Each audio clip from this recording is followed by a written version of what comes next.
Някой от сутрините, поне на мен ми се случва, да ставам с лошо настроение. Не доспава, топло, както сега в момента в България е много топло, джеките не можем да спим. Или пък, примерно, сега изключваме тези, които са били на дискотека и са имали парти. Те вече са с махмурлук. Това тук също може да се приложи. Днес искам да приложа една практика с вас, при която работи при мен. Винаги работи при мен. Надявам се и при вас да работи. Първо да се представя за тези, които не ме познават. Казвам се Мариана Хил. Лайф коуч съм, треньор в личностното развитие. Член съм на Международната асоциация на терапевтите. Но днес тази малка практика, която искам да споделя с вас, да, наистина работи.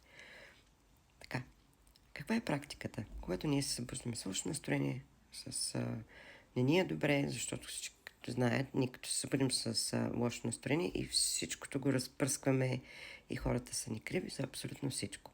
Но ние може да си устроим деня, ние можем да направим тази практика. Ставаме сутринта. Също може да я направите по всяко време, ако сте забравили сутринта, по всяко време на деня. Ставаме сутринта и казваме: днес позволявам да ми се случат 3 прекрасни неща. Щракаме с пръсти на двете ръце. И днес категорично забранявам да ми се случват лоши неща, от какъвто и да е характер.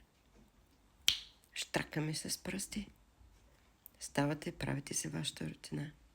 Пишете в коментари дали проработи при вас. Защото при мен работи винаги. Неотказно. Благодаря, че ме гледахте. Успешен ден!